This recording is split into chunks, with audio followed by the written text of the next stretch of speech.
Bonjour et bienvenue sur cette capsule sur les fonctions élémentaires des matrices. Bon, quels sont les objectifs pour aujourd'hui?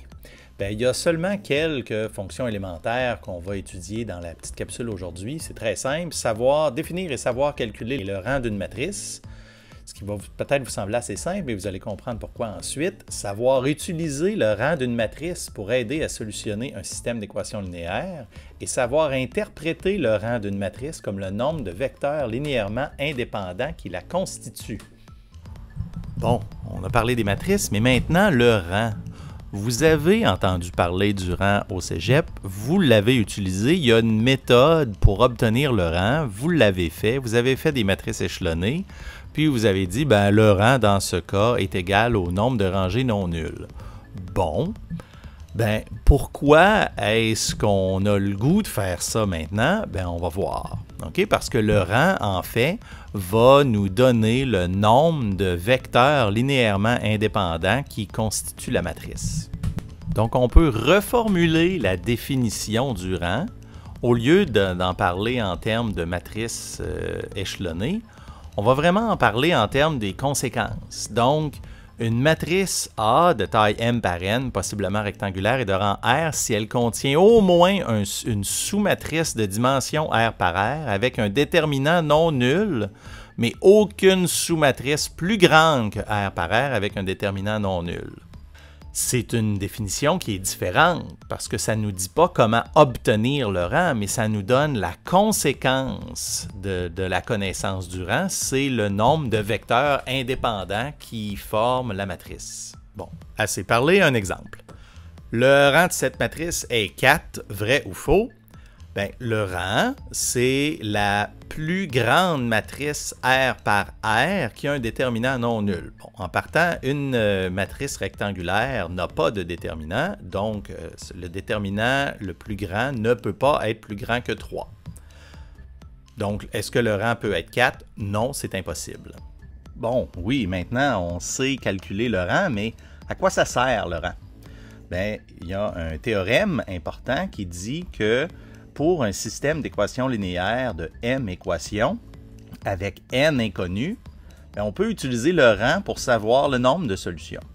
Donc, si il va y avoir une seule solution unique si le rang de la matrice A est égal au rang de la matrice augmentée, qui est égal à n, c'est-à-dire le nombre d'inconnus. Il va y avoir une infinité de solutions si le rang de la matrice A et le rang de la matrice augmentée sont égaux, mais plus petits que le nombre d'inconnus. Puis finalement, il n'y a pas de solution, le système est incohérent, si le rang de la matrice A n'est pas égal au rang de la matrice augmentée. Donc, qu'est-ce que ça nous dit, ça? Ça nous dit que le rang, finalement, a une utilité pour pour nous dire combien de solutions on peut s'attendre d'un système d'équations. Donc, vous vous rappelez qu'en révision, dans les premières semaines, on a fait beaucoup d'élimination de gaz, puis on a solutionné des équations, ce que moi je dirais à la mitaine. Mais là, maintenant, on peut utiliser le rang. Donc, ici, qu'est-ce qu'on a? On a 3 équations à 3 inconnus. Puis la matrice augmentée, c'est la même chose avec des zéros à la suite. OK. Bien, je peux tout de suite vous dire, parce que je vois que la troisième ligne est une combinaison linéaire des deux autres, si je mets ça sous forme de matrice, j'obtiendrai une matrice avec une rangée de 0 en bas, donc un rang de 2. Je sais automatiquement qu'il va y avoir une infinité de solutions avec un paramètre libre. Donc le rang, oui, le rang, ça peut faire encore plus que ça, OK?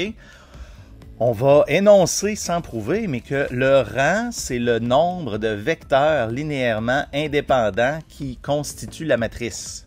Donc, si par exemple, on prend une matrice, on peut l'imaginer comme une partition de vecteurs colonnes ou une partition de vecteurs rangés. Puis, si on calcule le rang de cette matrice-là, ça va nous donner le nombre de vecteurs linéairement indépendants.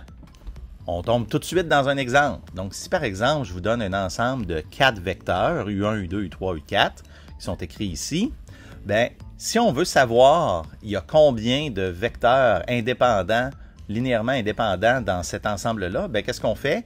On met les vecteurs sous forme de matrice, puis on calcule le rang. Dans le cas ici, on trouve que le rang de la matrice est de 3, donc il y a 3 vecteurs indépendants dans cet ensemble-là, même s'ils ont 4 composantes.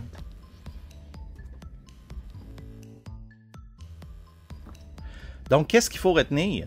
Bien, il faut retenir que le rang, qui était très simple à calculer au cégep, on a calculé le rang au cégep, mais on ne savait pas trop à quoi ça servait.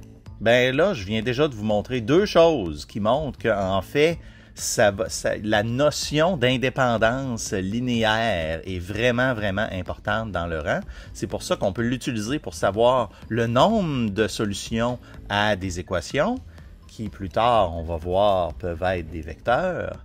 Puis ensuite, pour avoir le nombre de vecteurs indépendants dans un ensemble. Bon, on a terminé la capsule. Maintenant, vous devez absolument aller lire le Greenberg, la section sur le rang. Vous allez voir, ça va simplement répéter ce que j'ai dit ici, mais ensuite, vous allez devoir faire le quiz pour montrer que vous avez bien lu et des questions de pratique pour bien intégrer la matière. À la prochaine!